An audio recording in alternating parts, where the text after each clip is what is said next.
بسم اللہ الرحمن الرحیم۔ میں ہوں ابن آدم پسروری اور آپ میرا یوٹیوب چینل دیکھ رہے ہیں پاکستان آن لائن۔ سب سے پہلے تو گزارش ہے کہ اس چینل کو سبسکرائب کر لیں، اور آج بات کریں گے پاکستان کے جمہوری کلچر کی اور ان شخصیات کی کہ جو عام انتخابات میں 8 فروری کو ناکام ہوئے ہیں، لیکن انہوں نے اپنی ناکامی کو خوش دلی سے تسلیم کیا ہے۔ ان میں ہے محسن نواز رانجھا، سرگودا سے امیدوار قومی اسمبلی تھے، ہار گئے ہیں۔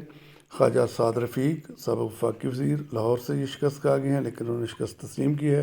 اظہر قیوم ناہرا، ان کا تعلق گوجرانوالہ سے ہے، انہوں نے بھی اپنی شکست کو خوش دلی سے تسلیم کیا ہے اور اسے عوامی فیصلہ قرار دیا ہے۔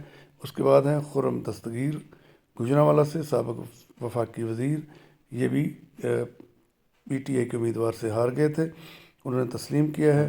اس کے بعد ہیں سردار جاوید اختر۔ جی خان، دل کی گہرائیوں سے مبارکباد پیش کرتا ہوں۔ میری نظر میں تو وہ جیتے ہوئے تھے، عوام کی نظر سے، عوام کے ووٹوں سے تو وہ جیتے ہوئے تھے، لیکن اس کے بعد جو ہوا وہ ایک علیحدہ داستان ہے۔ میں اس کی پرزور الفاظ میں مذمت کرتا ہوں۔ 57,000 کی لیڈ سے جیتے ہوئے بندے کو بھی ہرا دیا گیا، 15-16 ہزار کی لیڈ سے جیتے ہوئے آدمی کو بھی ہرا دیا گیا، جو کہ عوام کے مینڈیٹ کی توہین ہے، اور میں اس کی شدید الفاظ میں مذمت کرتا ہوں اور میں ان کو مبارکباد پیش کرتا ہوں۔ عوام نے ان کو مینڈیٹ دیا، میں ان کو دل کی عطا گہرائیوں سے مبارکباد پیش کرتا ہوں۔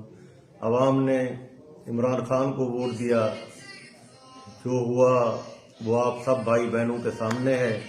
ہم نے تو دل سے قبول کیا، بھائی عمران خان کو لوگوں نے ووٹ دیا اور ان کو مبارکباد پیش کی، لیکن اس کے آگے یہاں پہ جو کچھ ہو رہا ہے وہ قابل مذمت ہے، اور میں ان کی پرزور الفاظ میں مذمت کرتا ہوں۔ بہت شکریہ۔